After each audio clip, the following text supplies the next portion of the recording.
grandstand shade, beer cans raised, chrome throws sparks in the dark. It's about to be one wild race.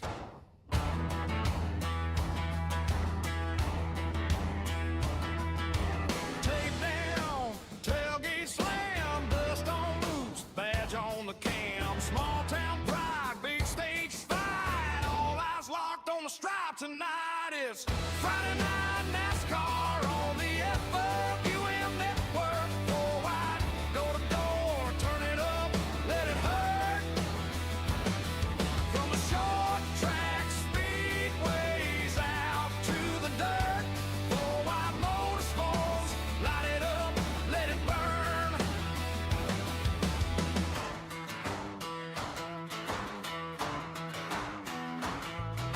The heat waves dance on the backstretch. Spotters call tight on the headset. One more lap till legends are made. Name on the wall, a fade away. Friday night NASCAR on the FWM network. FourWide, door to door, turn it up, let it hurt. From the short track speedways out to the dirt. FourWide Motorsports, light it up, let it burn. Fire in the pipes, thunder in the seats. From the shop floor grind to the big show heat. This is your night, this is your turn. FourWide Motorsports, let the horses run. Tonight, it's Friday night NASCAR on the FWM network. FourWide, door to door, turn it up, let it hurt. From the short track speedways out to the dirt. FourWide Motorsports, light it up, let it burn.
Chrome throws sparks in the dark. It's about to be one wild race.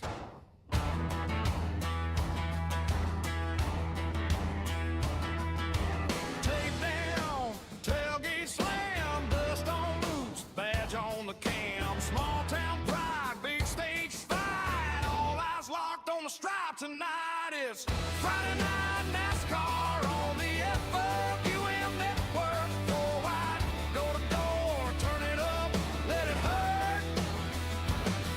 From the short track speedways out to the dirt.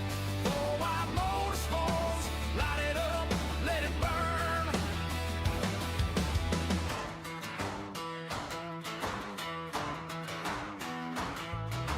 Heat waves dance on the backstretch. Spotters call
Welcome everybody to FourWide Motorsports at the Thin Ice 160 here at Michigan tonight with our ARCA series.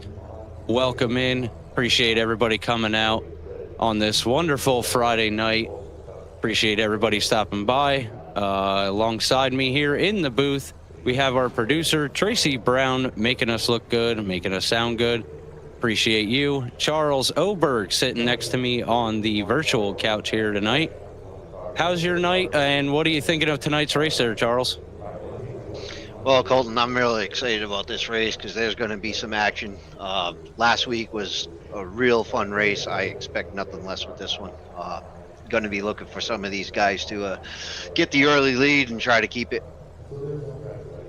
Oh, yeah, for sure, Charles. I will agree with you there. It is going to be one great race tonight, hopefully, as we are looking forward to. These guys putting on multiple battles week to week. And here, as everybody can see on the screen, we have the Stephen Luttrell Thin Ice 160 at Michigan with FourWide Motorsports for the Friday Night ARCA Series. And as everybody is gritting, we can get you guys taken through our official starting order. On row one, we have Danny Michelle starting pole. David Calvert Jr. in the 46 starting second. Caleb Sisk in third, and on his outside we'll have Paul Dillon. Row three, Hunter Carlson in fifth, and Dave Calvert on his outside. On the inside on row four, we have Connor Leach in the 71 in seventh place, Skylar Harrod in eighth, Chris Golden starting in ninth in row five, with Wayne Cannon on his outside starting 10th. Yeah, I'll pick up 11th with Nick Biddy. Emmett Crow is joining us. He's going to be starting 12th. Ron Walters, 13th. Yogi Schleer in 14th. Joe David in 15th. Chris Norris in 16th. Taylor Autry in 17th. Benjamin Hallwall in 18th. Harold Rothry in 19th. Mike Covier in 20th. And in row 11th, we have in 21st, Landon Brown is back with FWM here. Glad to see him. Stephen Luttrell starting in the back this week in 22nd. Thomas Silva in 23rd, and Daniel Mindfu Jones rounding out your field in 24th. Yeah, I'm going to tell you, Colton, those last three guys in the back of the field there, watch, Landon Brown, Stephen Luttrell, watch those guys come up through the field. You got Daniel Mindfu Jones back there. He always comes up through the field. So don't count those guys out as you take us to green. Oh, yeah, as we come here to the restart zone, we are green flag for lap one of the Thin Ice 160. Danny Michelle jumping out to the lead with Caleb Sisk in the 6 car, jumping out to second as we see them go double file here, just coming into turn one, getting set, and Danny Michelle with that lead. Yeah, as we've seen time and time again, the pole sitter, he gets the jump on the green flag there, gets to pull ahead, but Sisk is making a move into the inside and looks like he's challenging the lead real early here. Yeah, definitely a bold move there for the beginning of the race, but hey, he gets it. Oh, as we see a little bit of contact with Sisk and Michelle there. Not looking good for lap one, coming to lap two of the race. Hopefully everything can die down there and nobody gets some hard feelings. And look like we got some more people moving up to the front already that we're not used to seeing. David Calvert Jr. taking over second place. Paul Dillon moving up there. Good front runner with FWM here. Connor Leach in your top 5 here. I was going to say, just a second ago, that 71 took a big run on the inside of the 113 of Dillon and just couldn't make it stick. And it looks like Sisk, like you said, got into Michelle a little bit and kind of dropped back. But now we got the 46 challenge in first place now, and that's Colbert Jr. As the 6 takes a huge jump into the inside, almost takes it 3 wide there. Yeah, wow, what a start to the race. Moving spots, moving up and down the track, trying to take it 3 wide. You guys at home always get to see a show here, and these guys are starting to put it on already. But hopefully we can keep it respectful and clean and just keep this green flag run as we will have a stage break We'll get our race details put up on the screen here from our producer. We have 80 laps, 160 miles here. Stage break at lap 20. We have 3 tire sets in the pits, 1 fast repair, and 2 green-white checkered attempts. Absolutely. I'm going to say we're going to need all those tires because Michigan is just a place where they're going to go through tires. But then again, you know, it's very wide in certain parts of the track, so they can very well do 3 wide with plenty of room. But then it kind of narrows down in the straightaway, so they're going to have to file back in line when it gets back to the straightaway. So quite a challenging track for these guys to drive. As we go 1 into the wall, the number 1 of who's the number 1? Nick Biddy into the wall. Up against that's a Wayne Cannon in the 29, is it not?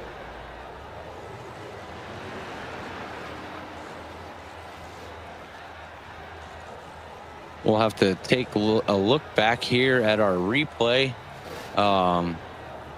Looking like some issues there between our 2 drivers involved in this incident.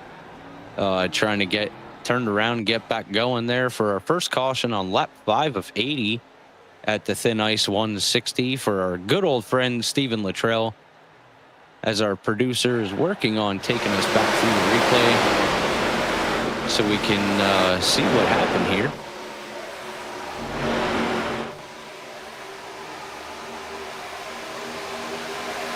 Yeah, it doesn't show really what happened. I guess there's Wayne going up the track high, but how does the 1 get all the way up there?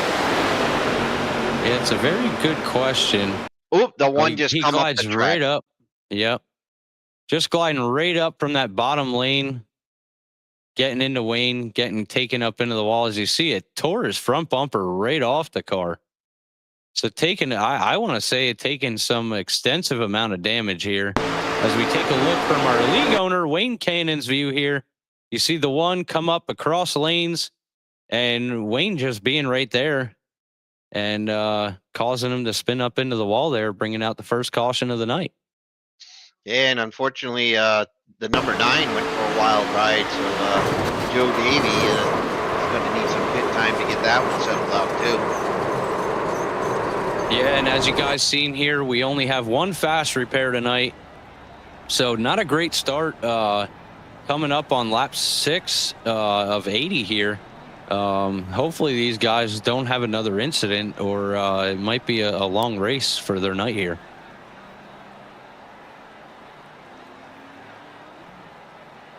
Okay, we do have a correction. We do have 2 fast repairs. So these guys that are involved in that incident will have 1 more fast repair. But still, we hope they have some better luck and not get involved in another incident. No, you're absolutely right. And, you know, it's their choice if they want to use that fast repair, depending on how much damage they took on. I mean, Michigan is a pretty big track, so you have a lot of pacing here. So you could go into the pits and have your crew kind of wrench on that thing for a little while, get back on the track, do another lap, and fix it, you know, 1 lap at a time. But you know, if you have extensive damage, you're definitely going to want to use that fast repair. It just fixes the car all at once, puts you right back out on the track again. Yeah, definitely want to get back out there as quick as possible, and that's what's great about the fast repairs here with iRacing. You know, you can have 10 minutes of damage, and using that fast repair gets you right back out, you know, within seconds. So good to see that we got fast repairs here. We tend not to want to use them, but hey, sometimes the apple drops and you got to take it. So as we get lined up here with the caution lights off the pace truck, we're going to get ready. We're coming out of turn 2 onto the back stretch, as we'll see Danny Michelle still holding the lead, Paul Dillon in 2nd, Albert in the 46 car in 3rd, Leach up to 4th, Tyler Autry in 5th, Caleb Sisk in 6th, Chris Golden up to 7th, Dave Calvert in 8th in the 90 car, Thomas Silva in 9th, Hunter Carlson for your top 10, as we get ready to go back green flag here.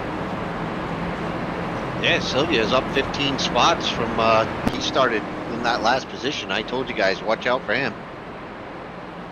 Yeah, a couple guys back there, just like Steven Luttrell. I think he might be taking a different view this week. He's sitting up in 15th right now, but he's going to make that move through the field. I think he's taking a different view, starting in the back, try and weed out those incidents and get back up front, as he's had some very unfortunate weeks here with leading the race and just getting caught up in incidents and taking out his night. As we come back to the restart zone, Danny Michelle leading the pack, Paul Dillon on the front row. Danny Michelle getting the jump once again. Paul Dillon up high, just doesn't have enough on that restart as we enter turn 1. Well, he's got some he's got a push from the 71 there, so maybe he can get back up front. I always say it when you get out to too much of a lead. As we go in 3 wide into the corner, and the 71 goes around off the 113 of Paul Dillon. I'm sure that's not what they wanted to happen. Like I said, coming out of those corners, it gets real tight real soon when you get into that straightaway. Yeah, Charles, one thing I will say, I think it's a little bit, it could be, just a push of the car. But I think, the track's plenty wide enough, but you kind of got to focus out where the other cars are around you and maybe not take such an aggressive type of move here, especially with only being laps in of 9 laps in of 80, bringing out the second caution here. We want more green flag runs than cautions, and it's only the start of the race, so anything could happen here. So hopefully we won't see too many cautions here tonight. Yeah, and you got to know that the straightaways are a lot more narrow than the turns in this track. So, coming out of the turns, somebody's got to give it up. Somebody's got to pull back out of that and lift a little bit. But unfortunately, they all went for it, and the ending effect to that is cars spinning out. So. Well, as we're going here around the track, getting the field reset, maybe taking some pit stops, I'd like to ask our producer to please put up our sponsorship promotion for FourWide Motorsports for the viewers at home here. If anyone is interested, whether you have a business or you just want your name out there or you just want to help out the league, we have different packages here for you for race sponsorship through FourWide Motorsports. You can sponsor the whole race. You can sponsor a pole award, green flag, caution flag, white flag, checkered flag, or take the full race package for $45. $5 goes to the pole winner and $40 goes into the league bank to help out with creating sessions and anything to do with the league here. We all appreciate anybody's help and support out there. It truly means a lot to everybody here with FourWide Motorsports Network. Truly is an amazing thing here with everybody helping out. Yeah, and I want to add, Colton, I was just looking through the sponsorship page, our schedule coming up, and a lot of those spots are being taken up. So, guys, if you're watching here and if there's any interest in, I'd jump on these things as soon as possible to get your name or your spots taken. Because there are certainly a lot of spots left, but I've been watching them go week after week here. So if you have a specific date or a birthday or something you want right around the week of one of those races, definitely get it in now. Yeah, for sure. It's amazing the people that help out with FourWide Motorsports here. It truly means a lot. I see we have 13 viewers on YouTube here watching the broadcast. Truly means a lot for you guys supporting us here at FWM. Also for us in the broadcast booth, the drivers, even you fans. It's so nice to see, everybody being here and supporting everything that you can support, whether it be the league, a driver, or just being a fan to come check us out. I know we have a lot of things going on here with FWM, a lot of new things up and coming. So just stay tuned with us. We definitely have a lot more coming with FourWide Motorsports here. Yeah, as I was looking through, I mean, the pace light's off real quick, man. We were talking about those fast repairs, and you said if you have like 10 minutes of repair, you want to use the fast repair. What's the cutoff point? Like for me, the cutoff point is like if I have a minute or a minute and a half, then I'll let the guys in the garage fix it up. How about you, Cole? Yeah, usually I pay attention to what it takes in lap time to get around a track. So let's just say it takes a minute to get around the track. You know, if I have a minute of repair that I need, I'll take it and hope I can make that race off a pit road and get back out there before I go a lap down. So it all depends on the track and what the lap times are that I decide to use my fast repair or not. Absolutely. And I think, you know, after we watch our second caution of the race, I'm sure these guys have that in their mind right now. You know, a lot of damaged cars out there already, so I'm sure they've had to work out that scenario in their heads also. And here we go, everybody. Pace lights are off the pace truck. We're going to send that truck down pit road. We got Danny Michelle out front on your pole still. Paul Dillon on his outside leading this pack to the restart zone. And we will go back green flag racing, and Danny Michelle getting the jump. Caleb Sisk getting right up there with Danny, not letting him get that jump, just pushing straight with him. Paul Dillon on the outside. We got the 54 Tyler Autry up top there, as they're gonna pretty much double file here and try and stay in the draft and follow each other and help each other up front here. Yeah, I don't know if Sisk really wants a draft. I mean, he's drafting them down the straightaway, but watch him in the corner. He takes a totally different line, and look, he's going for the lead right here. That's a 31. Look at the 31 shots into the corner like a rocket. But of course, when you go into the corner that fast, you have to check it up a little bit coming out. Yeah, I will say I was listening into Discord a little earlier, as we just saw a little bit of contact there. It may have been net code. I seen the cars get a little squiggly with Sisk and Danny Michelle there for the second time tonight. So hopefully these guys don't have a war going on to take over this race. But, you know, I was over listening to Discord earlier, listening to the guys talk about, and we have our third caution. I was going to say, it looked like there was some action in the back there. Guys are kind of getting into each other, coming down the straightaway in the back. We'll get our replay brought up here for everybody at home watching.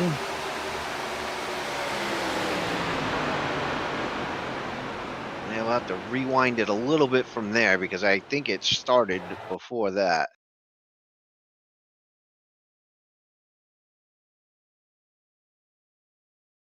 Oh, yeah, there it is. I think I saw the 3 in there, maybe the 9 again. Yeah, the number 3 looked like he went sideways there. Ooh, hard hit into the wall. yeah, just a little bit of a right rear tap there. Not sure if he came up or if it looks like the 56 of our buddy Chris Norris up top there. Not sure if he came down or if the 3 came up. We take a look back, let's see if we can check this out here. And the camera switch is just at the move. Yeah, I was going to say, we're not going to get that clear of a look at it, but it looked like Chris Norris didn't have much room to move up any higher. He was right up against that wall, so you're right. He might have been coming down off the wall and the 3 came up, or vice versa, but it's going to be hard to tell.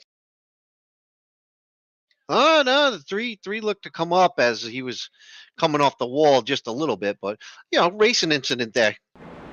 Yeah, definitely one of those things of, you know, it could have been pushing a little bit coming out of the turn, as we see our buddy Chris Norris out of Loris, South Carolina. 3 starts here with FWM, 1 top 10, hopefully looking to make it at least another top 10 here tonight. And there's our buddy who we're used to hearing here in the booth, Emmett Crow from Chattanooga, Oklahoma, with the ECM 67 car out there, looking real good there. Got a nice wrap as we have the IVF journey here for Emmett Crow. Gonna see what he can do here tonight. Yeah, that's a journey. I IVF is we are starting a puzzle fundraiser in the preparation for our upcoming IVF journey. Each puzzle piece is $20, and your name will be written on the back to feature Bob Baby Crow's nursery with the love and support of our loved ones. So Venmo Caitlin-Taylor-54 to get involved in that journey. Yeah, definitely a great thing there for Emmett Crow, you know, in this journey there, with everything they're going through and trying to do. And so if anybody would like to be a part of that, you get a puzzle piece for $20. Your name will be written on the back. And I'm assuming it'll be put in Baby Crow's nursery. That's what the plan is there. So if you'd like to donate, you got the Venmo there, Caitlin-Taylor-54. Feel free to reach out to either admins in FWM here, or you can reach out to Emmett Crow yourself if you have contact ways with him, and join that journey. Yeah, absolutely. We all hear from Emmett Crow, you know, at least once or twice a week here. Always great commentary. I love his excitement on the radio. Never a dull moment with Mr. Emmett Crow. Oh yeah, Charles. I just broadcasted with him the other night, and I'll tell you what, he was. I love his enthusiasm and how he can announce. Like, I try my best here, just getting in the swing of things, learning off of him also. Learning off everybody that, you know, just like sitting next to you, Charles, trying to learn it. I made a comment. This guy, they're coming out of the last turn for the checkered flag, and he's up there yelling, and then he comes down with, and your official results were. I said it's just awesome how he switches tune. As we go back, getting ready to send the pace truck down pit road, the lights are off. We're going to go back green here. For your thin ice 160 for our buddy Steven Luttrell, which is actually sitting in 8th place. Take a look at that, guys. He made it from the back of the pack, and he's back up here to contend for that win. And we go back green flag racing, lap 17 of 80 here. Danny Michelle getting a little bit of a jump. Oh, they hit again. Caleb Sisk and the 25 of Michelle making contact for the 3rd time up front here tonight. Not looking too good between them. Hopefully there's no vendettas here, but they are just putting on a stomping ground out front here as Danny Michelle falls back to 3rd, Tyler Autry up to 2nd. Yeah, and you wonder how much damage was on that truck. I mean, that was a hard hit on the side of Michelle right there. Like you said, both of those guys have been getting into each other all race, but look at that in the back of the field. It looks like the 130. Oh, it's hit. Oh my God, the 25 is not having a good day. Yeah, not looking good here for Danny Michelle. Getting a little contact with Tyler Autry up there. Sending him down through the infield. He had to back her down a little bit. Falling back through the field, so he's going to try and race his way back up there. See a little bit of contact between the 29 of Wayne Cannon and the 99 of Ron Walters there as we come into turn 3. That's what I'm saying, and I think we're going to say it multiple times. You see these big sweeping corners where you have, you know, almost 5 lanes up there, and then it comes back down to the straightaway where you don't have room at all. Like it's almost like a, you know, 2, maybe 2.5 car length between everybody. So when they're coming out of the corners, it's like they're running out of room and they just door each other. Yeah, it's kind of weird coming out of the corner and then filing down for that straight stretch. So maybe having a little bit of issue there to I mean, these guys are going 3 wide and then they got to come down to that straight stretch, and it's a little skinnier than the turns. So they got to adjust that. Right here. I mean, the 16 looks like he pulled out of that and everybody got through just fine. But yeah, you almost got to hold your breath when they're coming out of the corners 3 wide. That's a bit sketchy. Yeah, for sure. As we take a look at Tyler Autry's bumper camera here, looked like he was giving Caleb Sisk a little bit of a push, and then Sisk getting a little bit of run out to take a little bit of... Oh, and as the trail goes around. guys keep an eye on this. This can take out a lot of cars here. So far, 3, 4. Oh, one up, going up to the wall. No, looks like he got out of it. That is a lot of cars. At least 6 cars involved in this wreck. Yeah, Wayne Cannon there cruising with the hood flying up in front of him. I don't know how he could see to drive out of the infield there. Stephen Luttrell involved in that. I seen Chris Golden.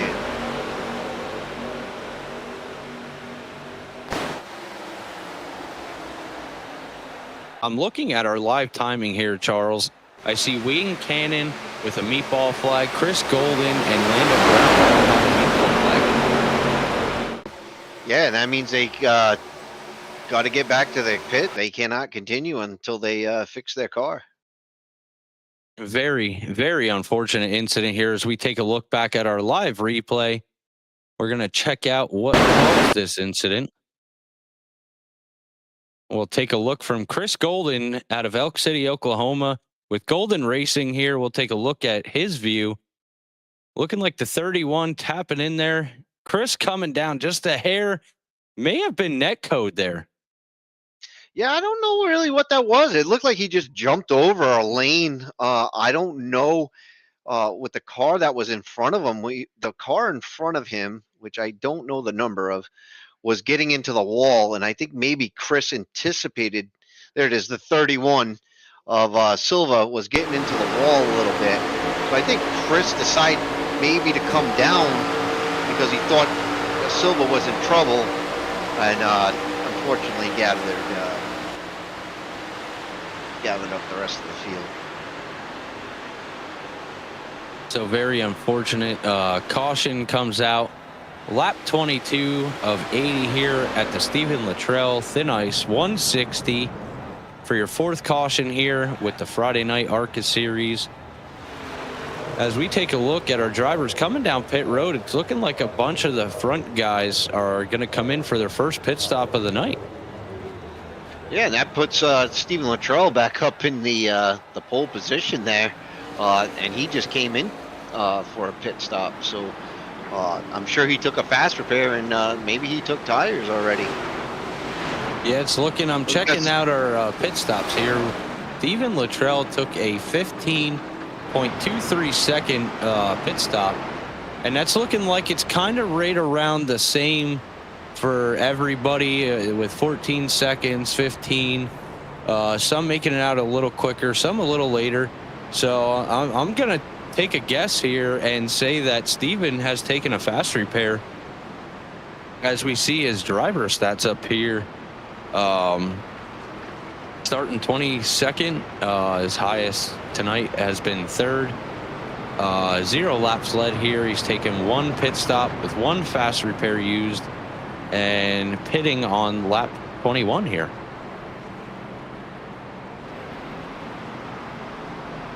Yeah, he definitely had to take that the fast repair because the whole front of his car, he went head first right into the wall, real hard. Didn't have a front end to that car whatsoever, so he definitely had to take a fast repair because that car looks brand new once again. Yeah, and I will say it is a shame for Stephen Luttrell here. You know, he's had a couple races here where he's been running up front, totally putting on a stomping ground with these guys here. You know, taking the lead, pulling away from the pack, and just running out. Even after the cautions, he still gets a jump, runs out front.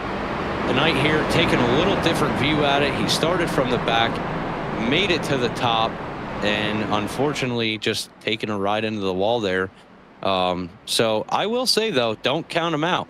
He might still be in the back there, but I'm sure he's going to race back up front here. Yeah, another one of those drivers that has showed us week in and week out that he can race up from the back of the pack. A lot of these guys have that skill, and they show it week in and week out. So you can't count some of these guys out just because they're in the back of the pack. And as we take a look here, we're going to end up sending the pace truck down pit road as we get our field lined back up, ready to come to the restart zone. After the pit stops, we have Tyler Autry in the pole position to lead this pack back to the green flag. Caleb Sisk in 2nd. Hunter Carlson up to 3rd. Thomas Silva in 4th, and Paul Dillon rounding out your top 5 as we get ready to go back green flag.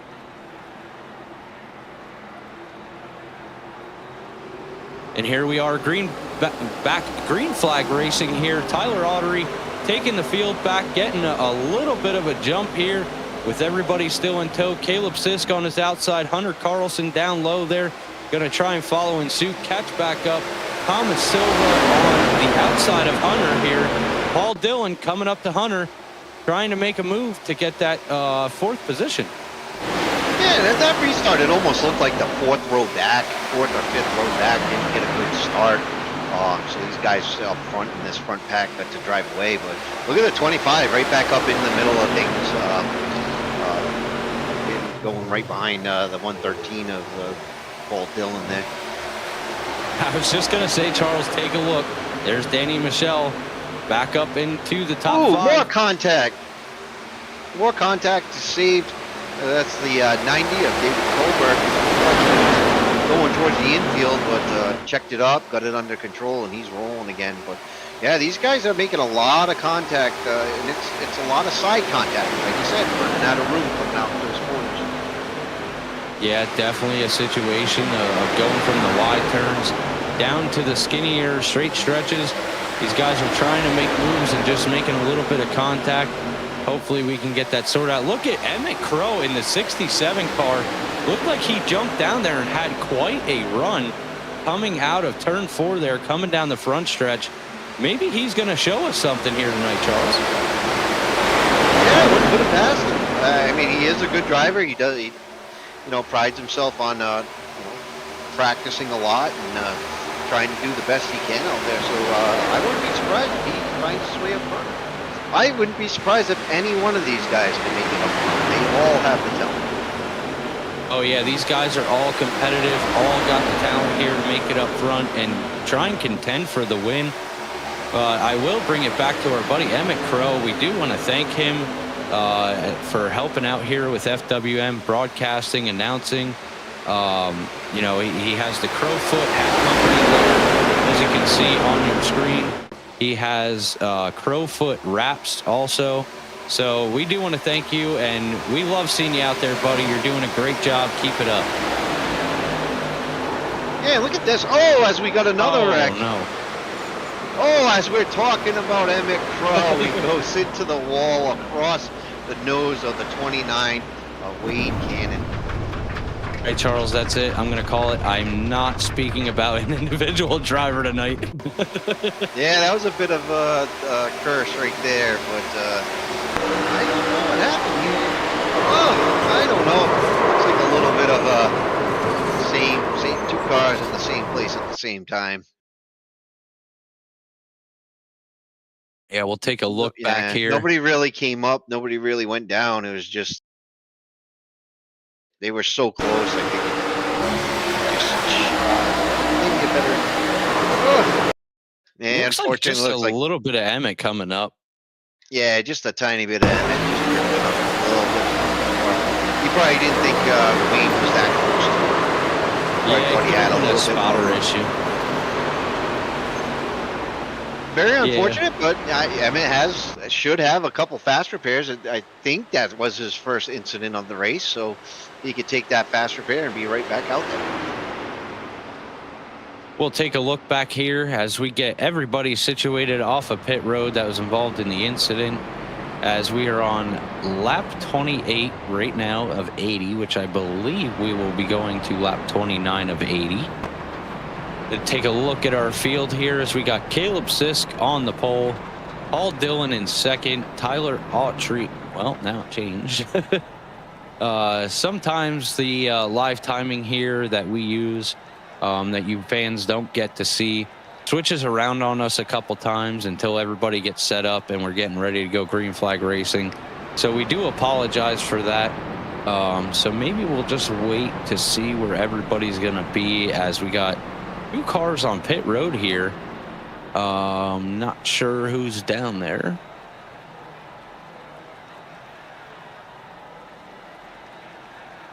It's looking like the number 3 car decided to come in for a late pit stop of Skylar Herod And the number 1 and Nick Biddy taking a late stop here on this lap. And they're going to try and get caught back up to the field here. Yeah, they weren't very long pit stops there. I think Nick took a 7-second pit stop and Skylar took a 5-second pit stop. So maybe, either right or left tires or maybe a splash and go. So short pit stops for the two of them. See what that nets them later on in the race.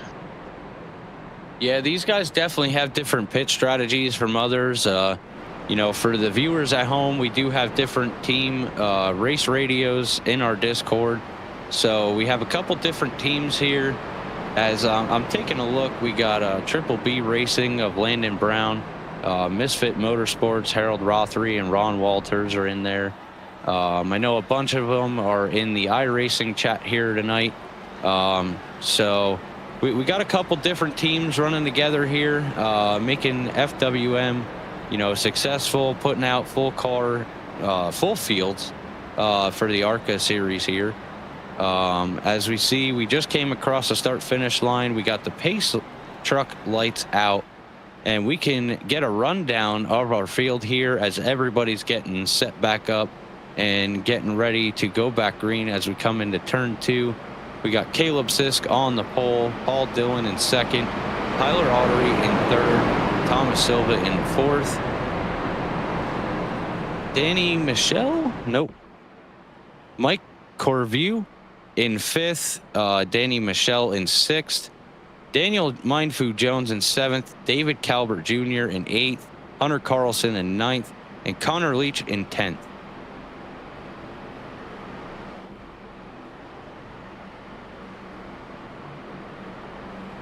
Yeah, these guys are definitely trying to calm this down a little bit. I know they want to see some green light racing, and they want to see what these cars could do in the long run. These short runs, they're going to eat up their tires, and they're not really going to give them any idea of how this car is going to handle in the long run, coming down to the later laps in this race. Seems like once we have caution after caution, the later laps seem to weed everybody out. But here we go, green again. As we come back to your restart zone with Caleb Sisk and Paul Dillon on your front row, taking the green flag, coming back to lap 31 of 80 here at the Thin Ice 160 for Stephen Luttrell. Caleb Sisk out to a little bit of a lead. Paul Dillon right behind him as Sisk went up to the top side, maybe trying a different run here to stay out front. Tyler Autry down there by himself on the inside. Ooh, and we got cars into the wall already. So, like I said, those coming out of these corners is very treacherous. So these guys are having their hands full all night with those exits. Take a look at it here, everybody. You got Daniel Mindfu Jones, who always starts in the rear here with FWM. Doesn't put down a qualifying lap, just tries driving his way up through the field, and somehow he does it every week, every series. He is up 15 positions right now, and I'll take a look. Our biggest mover right now, as I see on our live timing, Thomas Silva up 20 spots. Yeah, Silva came all the way from the back, and look at it, as you can see up front, it's getting kind of dicey. It was almost 3 wide for the first place, and Danny Michelle, he's up there. He's right there with them, taking first place off of Dillon. Yeah, Danny Michelle, as we have seen here with FWM, puts on some good runs, getting a push from Paul Dillon there. Caleb Sisk coming in up top, trying to make a move, but doesn't have enough room. Got to stay back there and hold it off. But Danny Michelle here, getting a couple wins with FWM, looking pretty good out here right now tonight. Oh, definitely does. But yeah, these guys are getting awfully close to getting those 3 wide runs, and good thing a lot of these drivers have a better mind of pulling out of that, because that has just caused chaos over and over again. Yeah, definitely don't want to see a caution filled race here. We want to see more green flag running. As we take a look, we have our good friend of ours, Landon Brown, does some producing over at Leadfoot TV, just started out. doing a great job over there. As I know, he is related to our producer here of Tracy Brown, as we have our 6th caution of the night. Yeah, it's, when we were looking at Landon Brown's car there, we saw the smoke in the background, and our cars kind of spun off to the infield, so I wonder what happened there. We'll have to take a look back at our replay here to see what the incident was and what that smoke was coming from. We'll check into it here for everybody at home while we get to that. I do want to look at chat here. We do have Bug-Eye Dana here. I think they're taking a look at the Thin Ice 160 image we have here, asking, does he have an eggplant in his hand? Yes, that would be an eggplant microphone.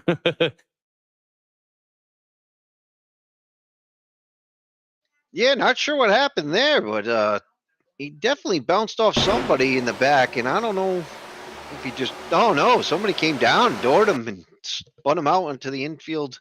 The 54 goes for a ride after he gets doored by the 71, I think that was. Yeah, it's looking like the 71 of Connor Leach getting into the outside wall there and just bouncing down into the 54 of Tyler Oh, Allred, yeah. sending him down for a ride and sending him spinning there a little bit. Yeah, not much damage though, so that's a good thing for him.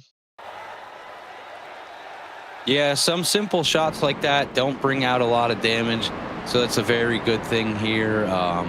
So might not even have to use a fast repair. That the car might just be good to save that fast repair right now. As you see here, one of the front runners here tonight, Caleb Sisk, taking off down pit road. Wow, almost the whole field taking a pit stop here on our 6th caution with 46 laps to go. Yeah, I believe those are all the guys that didn't take a pit before, because Daniel Michel and Paul Dillon, Daniel Jones, Thomas Silva, Stephen Luttrell, those guys all had one pit stop already. So the guys that are coming down, this is their first or maybe second if they had pitted very early in the race. Yeah, I'm taking a look at our live timing. It's looking like we have Joe David on his 5th pit stop already. Not sure what happened there or why he's got 5 pit stops so far. Seems a little high for the beginning of the race. He was involved in a couple of the early cautions. I think I mentioned it. He went up and over one of those early incidences and couldn't do anything but to just drive over it. It was right in front of him, and I'm sure he had extensive pit repairs.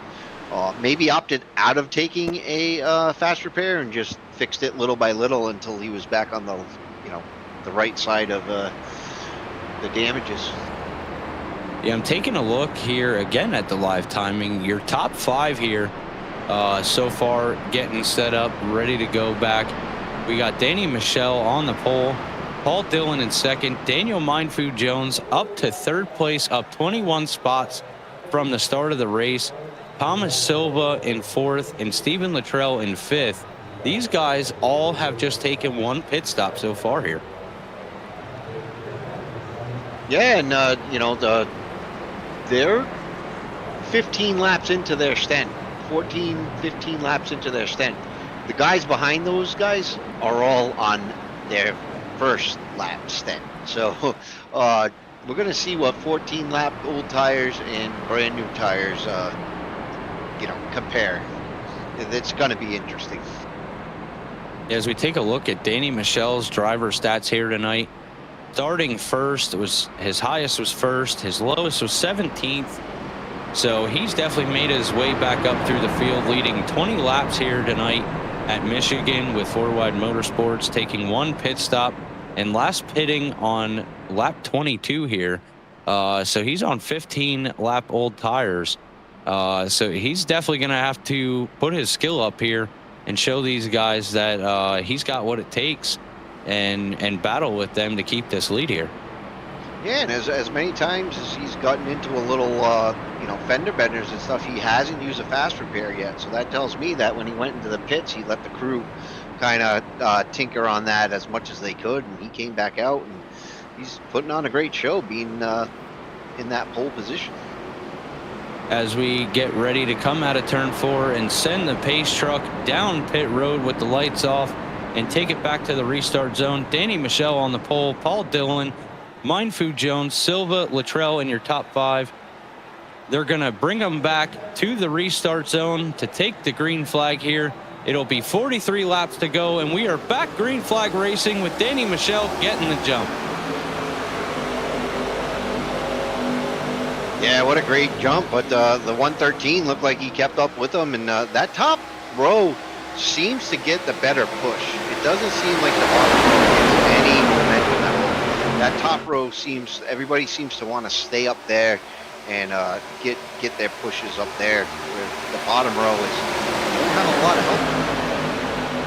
Yeah, as you see there, coming out of turn 2, our buddy Stephen Luttrell just getting a little push down there, sending him down off of the racing area, and he got back up there, so he's going to try and make his moves back up to the front. As you see, Danny Michelle still out to the lead with 42 laps to go. Thomas Silva getting a run. Caleb Sisk taking the inside, putting it on him, trying to come in there and make the move. Yeah, it's a good example of almost a slingshot there. You know, he sits up behind the draft a little bit, times it out, and then gets a great run, side drafting a little bit to slow those guys up on his outside. Yeah, I'm going to take us back here, Charles. We're going to go back to Talladega Nights with Ricky Bobby. Slingshot engaged. These guys are trying to pull the move, and they're going to shake and bake with each other and try and make it work. And he did make it work for a little while, but I think the number 6 of Sisk is falling off a little bit because he made the move but didn't have any help. And that's the thing here. You know, you see him falling back because there was nobody behind him to kind of push him back up there. Looking back here, we have our biggest mover so far through the race with 41 laps to go. We got Thomas Silva in the 31 car, moving up 19 spots from the beginning of the race here. So he's having a pretty good night, being able to run up front there, making some moves. We take a look at Hunter Carlson in the 32 car with Eastern Technical Design on the hood from our producer, Tracy Brown here. He is out of Illinois with Copperhead Racing, 5 starts, 5 top 5s, and 5 top 10s. I know he's coming back. He's trying to get the championship. He's been doing his best here. And I'll tell you what, Hunter's had some great runs in it. Oh, he really has. And you know, a guy like Hunter is really hungry because he was, up in those points, right up the top of the points list coming out of the holiday break. He's got to fight for it. It's not a give me for him, and he's doing everything he can to stay up there. Oh yeah, for sure. With Hunter here in FWM, he's definitely hungry for it, as he's already a 2-time FWM champion here with iRacing, and he's trying to make it 3. So keep an eye on your number 32 car here of Hunter Carlson. He's going to try and make it to the front. Yeah, a lot of these guys seem to have settled in a little bit as we are just past the halfway point here at the Thin Ice 160. Brought to you by FWM ARCA Series. And with that, I'd like to have everybody please stay tuned. We will take a short break here, and we will be right back with you.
to FourWide Motorsports here at Michigan with your thin ice 160 with the ARCA series on Friday night. We come back with Caleb Sisk taking over the lead over Danny Michelle, Paul Dillon, Mike Correview making some moves up front here, and Thomas Silva rounding out your top 5. Yeah, while we were at break, I was watching these guys, and it was getting dicey, you know, from the front of the pack. Oh, as Michelle gets into the wall, from the front of the pack to the middle of the pack, they were 3 wide, almost 4 wide. Guys into the wall a couple times. I mean, I know we needed to peel away for a break, but this race actually did not break at all. Yeah, as we see, we still got, we got 4 wide action coming out of turn 2 here. Real great as we are FourWide Motorsports. So really hitting the name here tonight. These guys taking it 4 wide, getting a little dicey in here, as this can be anyone's race tonight. As we see, I will say, one of our recent winners, as we take a look here at the number 16 of Harold Rothery, making some moves through the field, up 12 spots so far. Yeah, and I just wanted to bring it back real quick that the 113 of Paul Dillon took a pit stop there, a green flag pit stop. I don't know if that was scheduled or he got pushed down in there as the field got jumbled up, but you know, the 113, he was out there leading. Yeah, I'm taking a look at our live timing, looking like he had almost a 3-second pit stop here, as you just see him coming out of pit road there, so he will unfortunately go a lap down. Very unfortunate for him, but yeah, something, I don't know what happened there. It'd be interesting to find out, but maybe a penalty, something, you never know. Yeah, definitely a questionable pit stop under green flag racing here. As we come back to the line, we're going to go 29 laps to go here. Disc still out front, getting a little bit of a lead, as we see here, almost, I'm going to say we're going to stick with 0.7 seconds here of Corvo back there in the 97 car in second place. Looking like a good run for him tonight, doing really good. And we see Danny Michelle coming out of pit road there, may have taken a quick pit stop. I see we have Thomas Silva with a black flag. Yeah, you know what? I guarantee you that a lot of these guys have to come in for a splash and go just to get to the end of this race. I think it's a fuel strategy, because that's what these guys are taking. Very, very short pit stops here. Danny Michelle just came in for a 1.9 second pit stop. That's got to be a splash and go.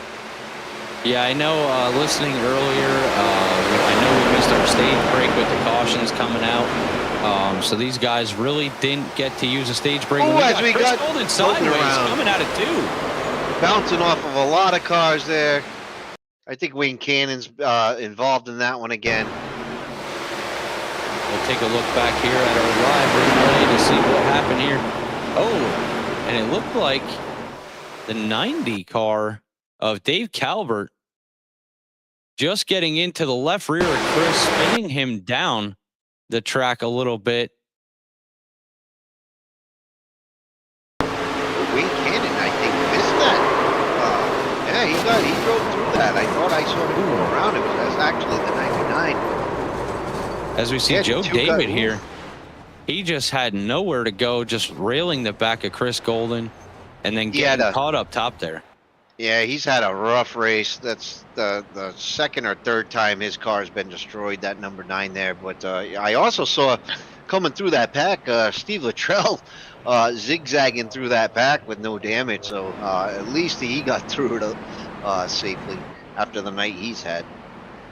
Yeah, definitely looking better there for our buddy Steven Luttrell out of Kansas City, Missouri, with AK Motorsports. 5 starts here, 4 top 5s and 5 top 10s. I mean, it's looking pretty good for him, but he's still got 0 wins, and I know he is very hungry for that checkered flag. Oh yeah, Steve Luttrell's you know, no stranger to victory lane here at FourWide Motorsports.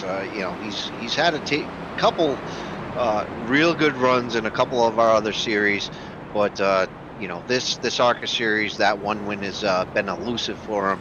So he definitely wants it. As we got everybody coming in now that didn't pit before, so it looks like all these guys are going to splash, take some fuel. So we'll pay attention to these pit times and see what these guys do. Yeah, taking a look, as I'm already seeing, we're hitting, some of them are hitting about 8 seconds here. Some are lower as they're going through their pit stops. We're taking a look at Landon Brown there on pit road, looking like he only took left sides there. Probably a splash of fuel to make it to the end of the race with 26 laps to go. Look at the race off of pit road here. We got about 5 cars just trying to make it out and get that position. Wow, what a race just off pit road. I'll tell you what, and you live close to any city across the United States, that's what rush hour looks like. Definitely a rush hour off of pit road.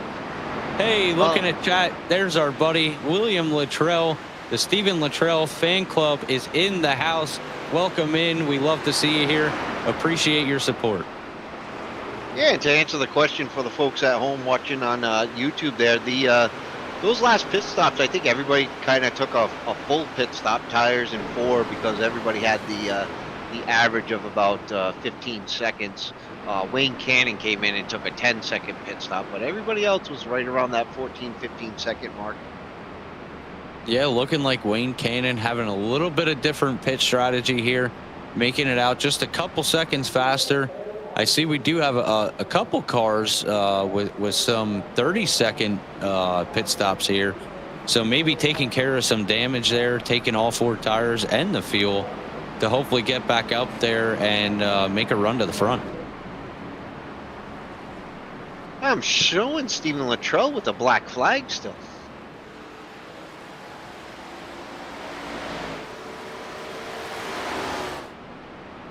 Oh, it looks like he got an end of the line penalty.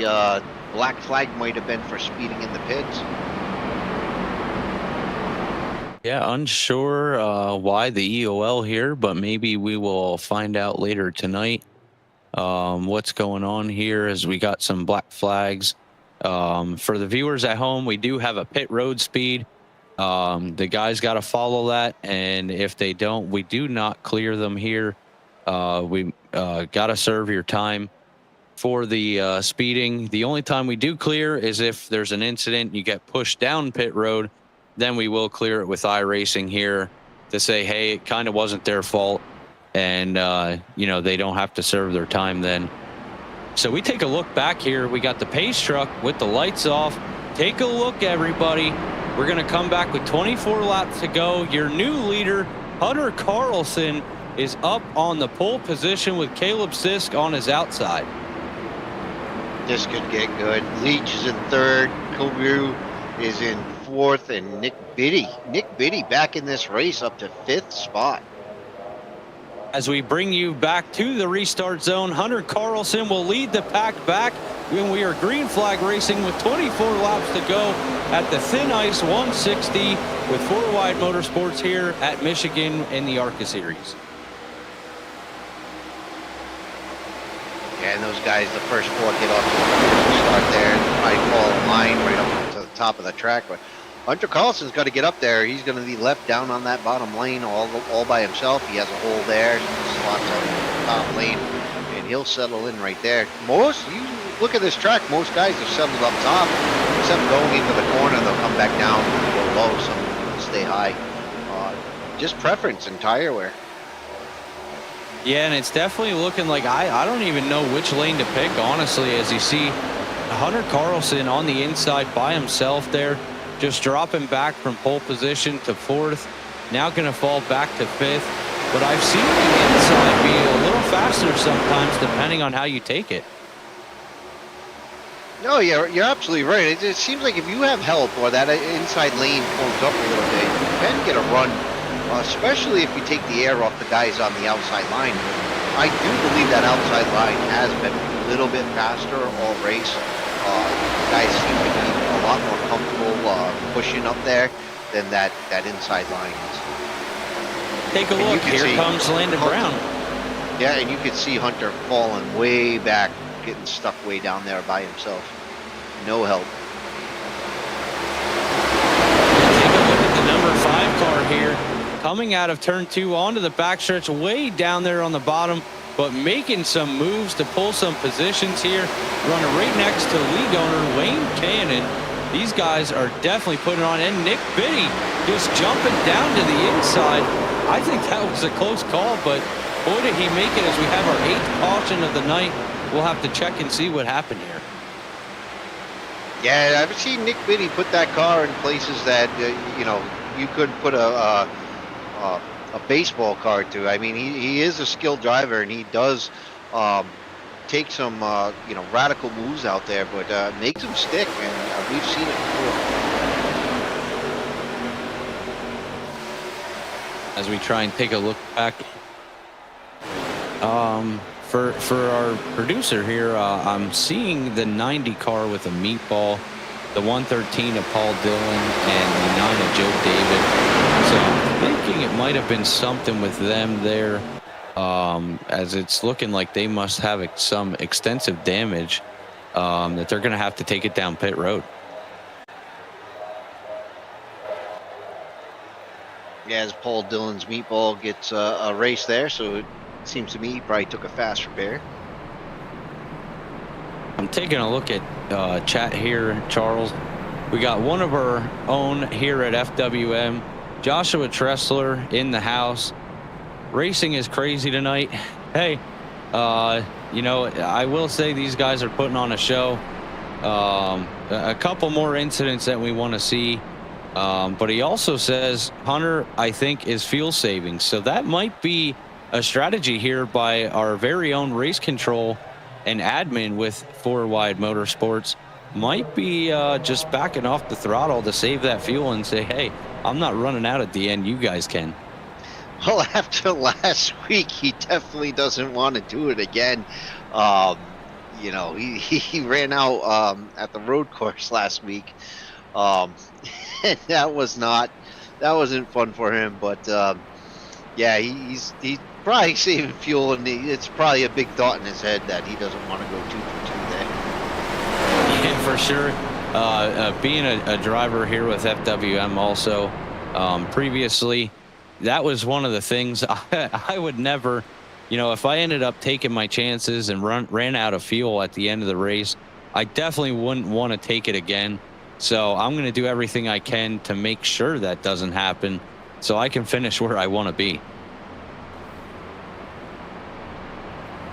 Yeah, and Joshua says at this point, from his experience, this is going to turn into a fuel strategy. And yeah, Michigan does. Michigan has been a fuel strategy kind of track. You know, the tire wear is, you know, pretty important, but it does come down to fuel because it's a big track, and you're going all out. Even not much of a draft here where you could really save behind the guy in front of you. So you're on that throttle quite a bit, and you go through that fuel pretty quick. Yeah, and I'm thinking, listening back to Discord earlier and talking with Hunter, the fuel was going to get you to the stage break, which was going to be at lap 20. So looking here, we're going to come over the line. We're going to be 19 laps to go, which I'm going to say we're going to go back green flag with 18 laps to go. So this is going to come down to the wire with fuel here for sure. And Danny Mitchell is the only one on a 1-lap stint. Everybody else already has 7 laps under their belt. And Danny Michelle might have something up his sleeve here. So pay attention, everybody. We're taking a look at Ron Walters there in the 99 car. Our buddy Emmett Crow here is up to 13th position. Looking like a good run for him tonight. There's Chris Norris, Chris Golden here. These guys might just be buying their time and waiting for those few final laps to make it back up front. I would not count anybody out. 19 laps around Michigan, it's a long time. That's a lot of miles right there. Yeah, and honestly, Charles, this is definitely one of those races where all these guys, they got the talent, they got the skill to do it. So this could be anybody's races. We've seen different leaders here, different position changes, you know, back to the front. as we're going to get ready to go back green flag racing here. Pace truck lights are off. We're going to send them down pit road shortly here. And we're looking, your leader is back to the 6th car of Caleb Sisk, Connor Leach on his outside, Mike Corview in 3rd, and Tyler Autry in 4th. And it's looking like Dave Calvert Jr. in 5th in your top 5. We are back green flag racing, 18 laps to go here. Caleb Sisk out to the lead, jumping up to the top right away, probably trying to get that faster lane with Connor Leach following right in behind. Vinny take a dive down to the inside line. He goes back up top. Nice big sweeping corner right there. Gets a great run down the back straightaway. It's 97 trying to work to his inside, but Vinny just got too much of a run into turn 3. I do want to say, Charles, take a look here. If I remember correctly, we have Caleb Sisk up front there in 1st, Connor Leach in 2nd, Nick Biddy up in 4th, and Mike Corview in 6th. These are all from the Sisk Speed Shop guys running as a team here. So, you know, a couple of these cars, like Landon Brown making a move up here in the 5 car. You know, these guys are going to have to put it down as you got pretty much a whole team up front here. Yeah, you know, when you got teammates racing with you, you feel real comfortable, right? Because you got a guy that's going to be pushing you. You got a guy on the side of you. You know how they run. You know exactly what they're going to do. They have communication with each other, so you know they could say, "Hey, you know, I'm going to do this. I'm going to do that. Pass me here. Pass me there." Where guys around them have to try to figure out what their plan is, and they got to you know, race accordingly. Like look at Landon Brown taking a great run to the inside. He's got a great run. Hopefully he can make it stick. Hopefully he finds some friends to kind of push him up there, take some air off these guys, and give them a run for their money. Yeah, as we take a look here, coming into turn 3, we got the top 4 there, just running together. 5 wide almost. We're going to go 5 wide almost here at FourWide Motorsports, coming out of turn 4. And we're still 3 wide, 2-3 rows back. This is getting insane as they bump and butt off each other. Guys, everybody wants to win this. Everybody wants to win this. We still got 15 laps to go. What yeah, amazing Charles, race. It is that time. It is the Golden Oh, Racing and one goes around. The 29 of Wayne Cannon goes around. The rest of the field stacks up. Everybody gets caught up in it. Landon Brown, unfortunately, is caught up in that also. Definitely not what we wanted to see here tonight. With 15 laps to go, these guys are just all racing hard, trying to get up front, putting on some good battles here. But we're going to take a look back at Landon Brown's view of this incident here, bringing out your 9th caution of the night. Oh, Honestly, I can't really tell to see the side of the car, Charles, but to me, it was kind of looking like a little bit of net code there. I'm not, yeah, they didn't really, oh, maybe. yeah, it just looked like both cars are going for the same real estate at the same time. Landon was, you know, kind of kept his line, but, you know, Wayne kind of had a different line, and they met together in the same spot. We'll take a different view here. On the side of Wayne Cannon's car, Landon coming up there. Yeah, just kind of looking like they just made a little bit of contact and sending Wayne Cannon upwards. And I'm going to say it. It's the big one here at Michigan. Oh, it definitely is, because you look at Danny Michelle, you looked at Hollaball. Those guys had enough fuel to make it to the end of this race, and they were hoping to get back up front. Where now I imagine a lot of these guys are going to have to pit and refuel, and that's going to switch that whole back of the field up again. Yeah, I'm checking out the live timing here, Charles. We got Danny Michelle with a meatball, Daniel Mindfu Jones with a black flag, Hunter Carlson, Wayne Cannon, and Joe David with a meatball here. Yeah, a lot of guys are hoping to have that fast repair right now. if they don't, it's going to be a long time in the pits for them, because those cars were definitely tore up after that one.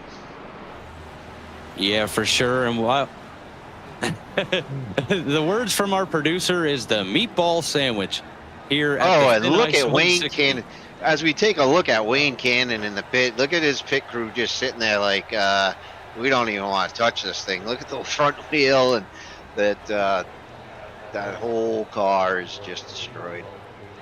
Yeah, very unfortunate, as you see. I mean, he's got back damage, side damage, front end, suspension, and all. So very unfortunate here for league owner Wayne Cannon, starting 10th. He was up to 4th. His lowest was 24th. Led no laps tonight, 5 pit stops. He's used 2 fast repairs and last pitted on lap 66 here. So very unfortunate for Wayne Cannon here tonight in the number 29 car. As we're going to take a look back here, we have our leaders up here on the track, just waiting for everybody to get back situated off pit road. We're going to be coming to 12 laps to go right now as we cross the line with our 9th caution out here tonight at Michigan. Yeah, I mean, you know, Michigan, a 2-mile track, a really, really high speed track. You know, 9 cautions isn't a horrible day. You know, it's a lot of close racing. Like I said, from the very beginning, you got these big sweeping wide corners, and you come into these really tight straightaways. So, you know, give it up to these guys that are wheeling these cars and trying the best they can to keep them straight, keep them off of each other. No small task here at Michigan to keep the car in one piece.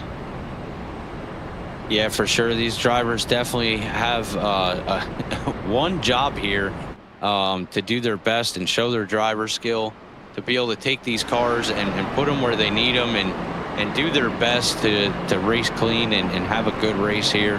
So, and I'm sure they're doing their best out here, the best they can, not trying to cause incidents.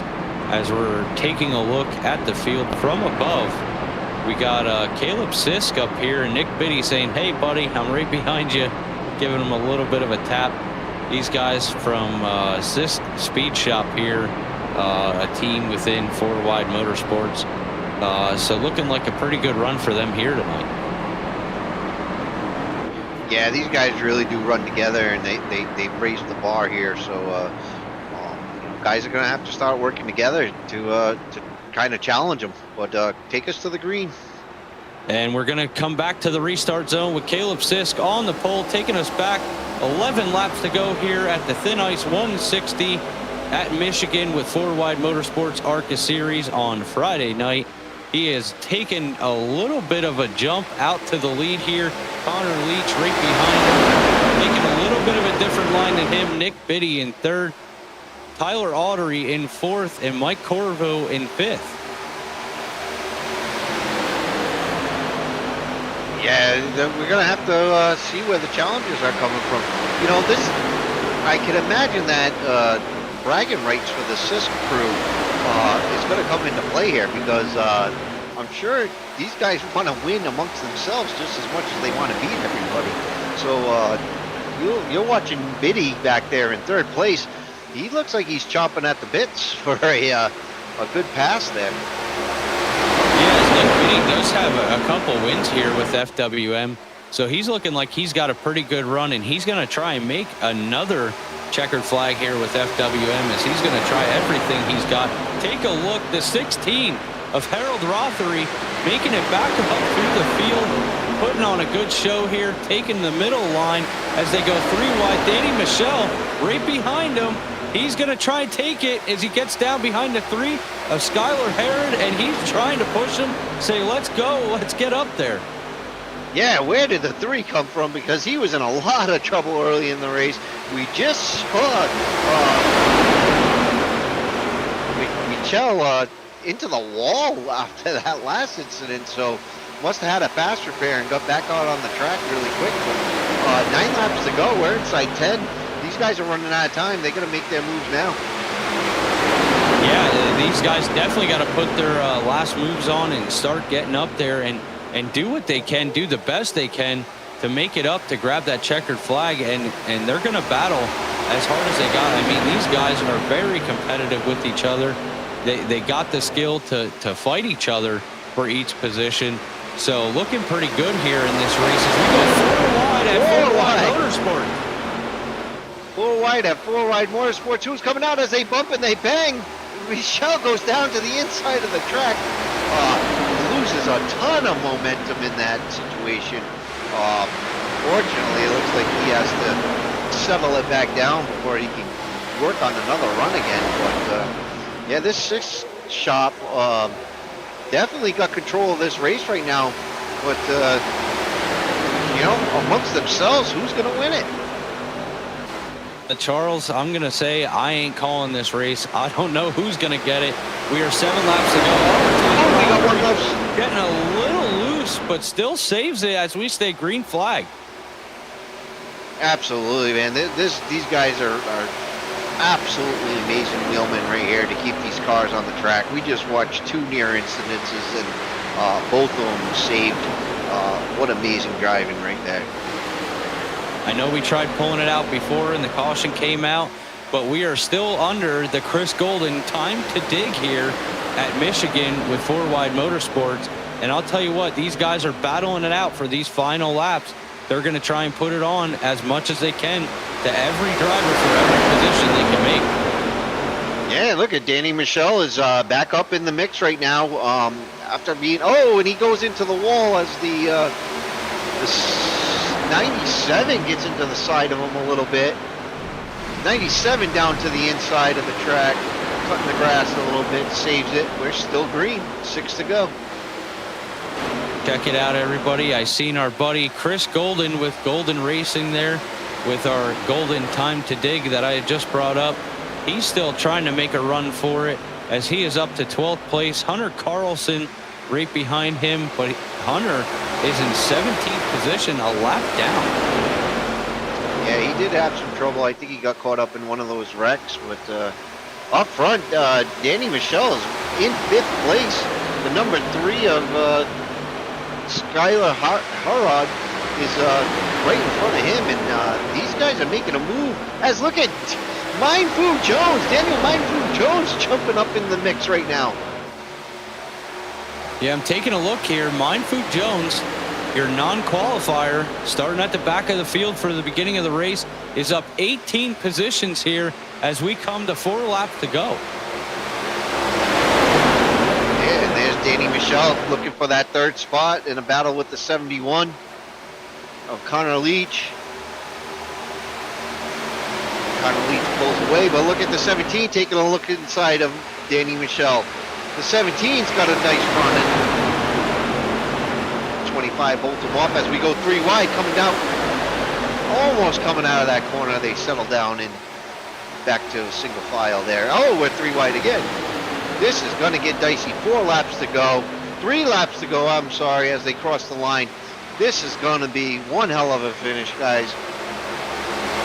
And these guys are definitely putting on the battles, putting on a show here tonight. And wow, like there's just no way to call where anybody's going to be, where anybody's going to go. As you can see, they all file up to the top row, and then coming into the corner, they just shoot down, try and take that pass, and then they just work around each other, as we've seen a couple times here. You know, these guys just, they get up top, and then they just shoot down because they get a run, and they want to make that extra pass. As we come back 2 laps to go here, we're going to take a look at your top 5. Caleb Sisk out front, leading the race with the Sisk Speed Shop. Nick Biddy, teammate here, in tow. Connor Leach in tow with him with the teammates. Danny Michelle up to 4th. Don't count him out. He's going to try and make it there. Yeah, this is going to get really, really interesting this last lap here. 2 to go. We're going to get the white flag here. Now's the time to make your move. This is the last chance you have. As it seems like the 74s lost some momentum there. The 25 is trying to push him back up to get a good run. As the 3 comes down into the inside, took a look to the inside, but it's Danny Michelle to take a look to the inside. What a run off the inside, goes down to the 1. goes down there. Wow, what an amazing racing right here. I can't call it. I don't know what's going to happen. Final lap. Take a look here, everybody, as we enter turn 3 for the final time here tonight at the Thin Ice 160 with FourWide Motorsports at Michigan. These guys are putting it on, trying to make that last lap pass as we come back down the front stretch. We're going to come to checkered with 2 cars going down pit road. 25. 71 and 25 get into it, and that's the end of their race, and they will not finish the race. There you have it, everybody. Your Thin Ice 160 is declared checkered. It is finished here. We did have 2 cars coming out of turn 4, coming down the front stretch, get into each other, spinning almost simultaneously together and going down into the pit road. So very unfortunate to go down pit road there, as I'm not even sure what position they would get, as I don't believe they crossed the finish line for a while there. So looking like they fell back from running up front here. Yeah, But they for were that, finishing the back of the field, and it just looked like Danny Michelle just gave it everything he had, sent it a little too hard, and unfortunately it didn't stick, slid up the track. But Caleb Sisk, Nick Biddy, and Skylar Harold round up your top 3 podium finishers. What an amazing race. Give it up to those guys. We got Ron Walters in 4th, Daniel Gilbert Jr. in 5th. So what an amazing race. Colton, I can't believe that, man. That was one of our best races we've ever had here, as we watch the Sisk shop guys get together and celebrate. What an amazing race. yeah, definitely a wild, battle-filled, competing race here tonight with FWM in the ARCA series. As you see there, we got our winner of Caleb Sisk with his Sisk Speed Shop buddies here, all having their party on the front stretch after the smoke show. With that being said, please stay tuned, everybody. We are going to take a quick break here, and we will be back with your podium interviews.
Welcome back, everybody, to FourWide Motorsports with the FourWide Motorsports Network here.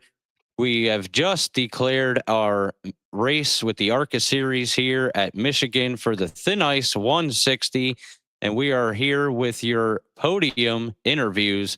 We're going to start out down on pit road with your third place finisher of Skylar Herod. Good run tonight, making some great moves. Definitely looked like you had a fast car here. Take us back through the race on how you felt. I didn't have high expectations because starting off, I was having some connection issues and I qualified top 10, but I dropped due to packet loss, so I had to start from the pits. The first, I would say, 15 laps was pretty rough in the back. We got sent 3 wide early on. I got taken out in that, had to come down for a fast repair. And then after that, I was kind of just trying to save as much tire as I could, but then I was realizing that a lot of the guys were overdriving the turns and sliding up. So I was driving about the first and a half lane, and I realized that the car was sticking down there. So I just stuck with that. And then towards the end there, it just kind of worked out of culmination of saving tires and other people wrecking out. And then coming to the last lap there, I was happy with being a top 5 from my starting position, but then my teammate Connor got taken out, so it slid me up into 3rd place. But yeah, I was just trying to drive as consistent as I could without blowing the right side tires out early on, and worked out in the end for me. Yeah, I will say, coming back to the point you made there, going 3 wide, I will say here, sitting here watching the race all night, we've seen a bunch of 3 wide, 4 wide, and at one point we were almost 5 wide tonight. How was it going 3 wide here with the turns being so wide and then coming down to the straight stretches being smaller?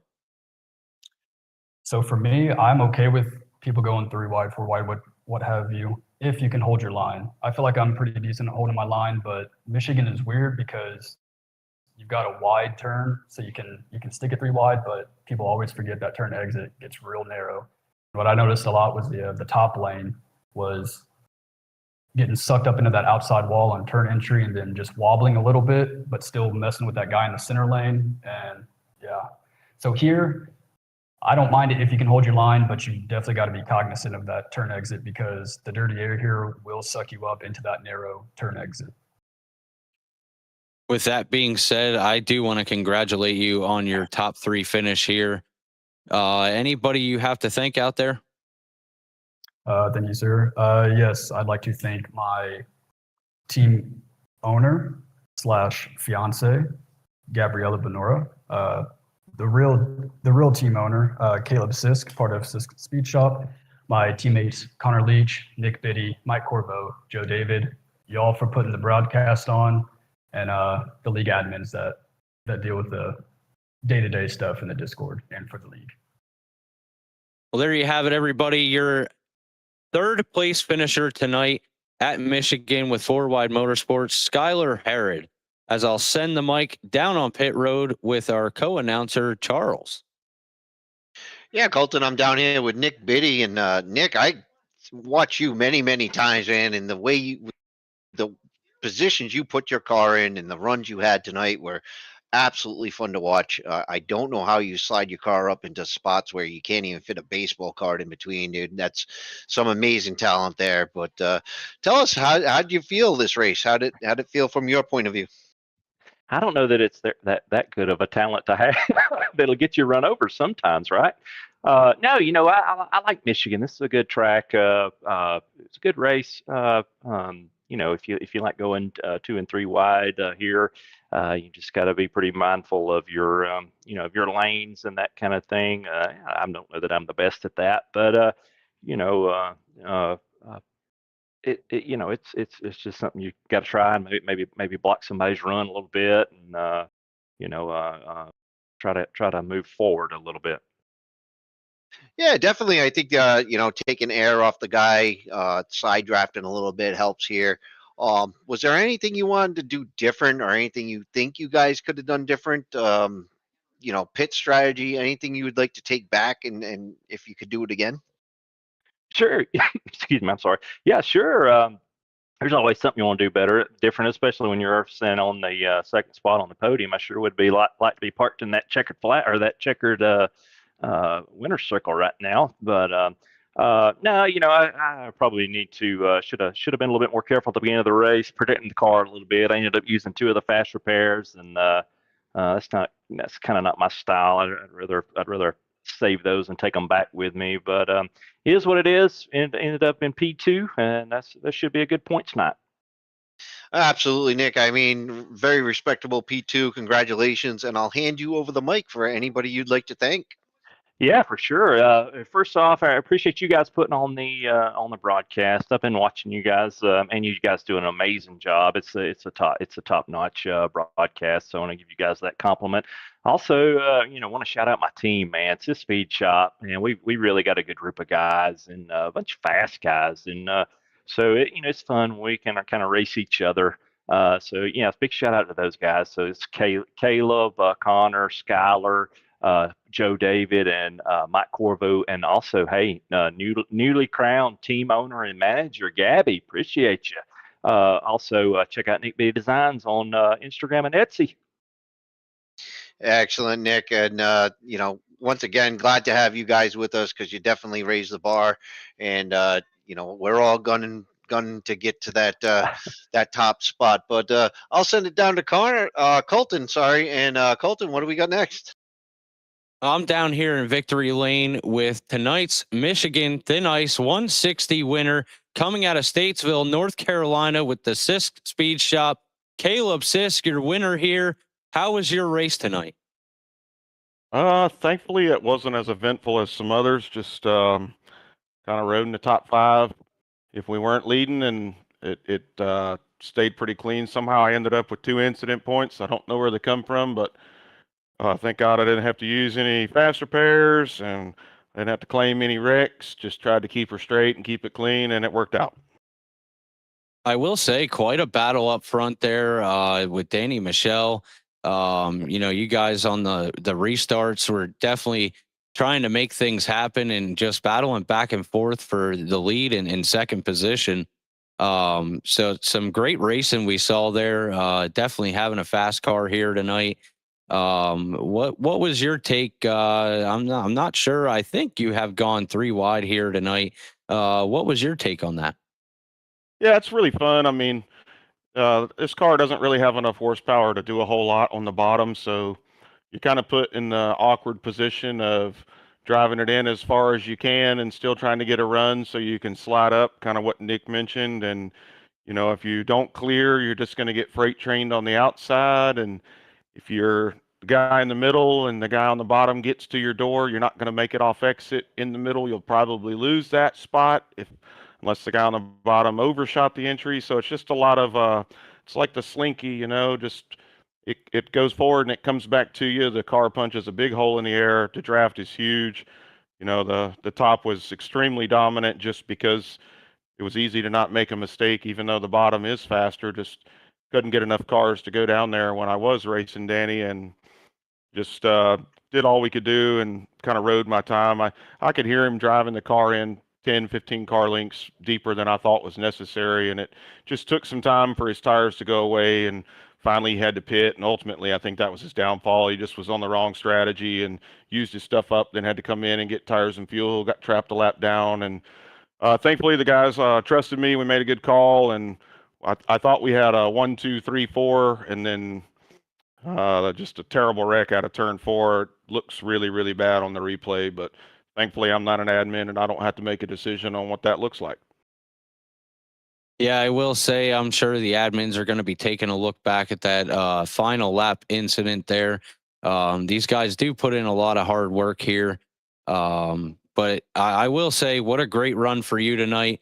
Being able to pull out there, lead some laps, taking a win here tonight. Is there anybody you'd like to thank out there? Yeah, I want to start just thanks to Wayne and the admin team. Everybody puts this on. On a Friday night, everybody's worked a long week. There's a lot of hours put in. People are tired. People are frustrated. The chat got a little out of control. So, people don't realize that they're in a tough position to make decisions. So, for anything that my team said on the radio, I'd like to apologize. That's not what we're here for. We're here to have fun. Thankfully, we came away with a win tonight. I appreciate you guys for putting on the broadcast. The team, poor Joe got wrecked out tonight. Mike got in some trouble late, but Connor out of turn 4, and then we got a 1, 2, 3 podium sweep. So hopefully we can get some other guys up here, and it's not me next week, and keep the Sis Speed Shop winning. This is 4 races in a row that we've raced in the league, and 4 races in a row that we've collected the checkered, and I'm the first repeat winner. So I just super proud of everybody. We have so much fun. This is a great place to race. Just hope we can keep it up and keep it moving. And there you have it, everybody. For the viewers at home, your winner of tonight's Michigan Thin Ice 160 with FourWide Motorsports here in the ARCA series, Caleb Sisk. And now we'll take you over and we will check out our results from tonight's race. As we have your winner of Caleb Sisk in the 6 car taking the win here, Nick Biddy in 2nd, Skylar Harrod in 3rd, Ron Walters in 4th, David Calvert Jr. in 5th, Daniel Mindfood Jones up to 6th place here after starting at the back of the pack. 7th place, Harold Rothery. 8th place, Tyler Autry. 9th place, Chris Golden. And rounding out your top 10 is Landon Brown. Yeah, and we got Mike Corview in 11th. 12th is Emmett Crow. 13th, Benjamin Hallball.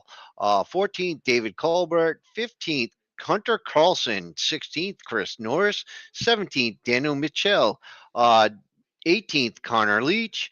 19th, Thomas Silva. 20th, Wayne Cannon. And we'll take it down to finishing 21st here, Yogi Schlier, 22nd, Paul Dillon, 23rd, Stephen Luttrell, and 24th for your field, Joe David. Next, we'll take you, if anybody at home is interested, we do have sponsorships going on with FourWide Motorsports here. We do have different packages that you can select, whether you have a business or you would just like to donate alone as yourself to get your name out there. You can select a package here, as you can see on the screen. We do have different sponsors. You can sponsor a green flag, caution flag, white flag, or checkered flag. We do have a pole award. We have the race name sponsors, such as the Thin Ice 160 here. And we also have a full race sponsorship that gives a little incentive to our pole winner of that race. Will get $5, and the $40 will go into the league bank. So we appreciate anybody that helped out here with FourWide Motorsports. Truly means a lot, especially you viewers at home. I do want to say we are on all social media platforms. We do have Facebook, we have Instagram, TikTok, we are on X, and we're here with FourWide Motorsports Network on YouTube. Make sure to check us out, give us a follow, subscribe. Also give us a like, here on YouTube, you can subscribe to us, but every broadcast we have, you can hit that like button and that'll help us out too. So we really appreciate that. Also, if you're a iRacing driver and you're looking for somewhere to race, you want to have some fun, feel free to join the Discord here. We can get you set up. We have different series, different things going on in FourWide Motorsports. We have iRacing on Mondays and Fridays, NASCAR 25 on the PS5.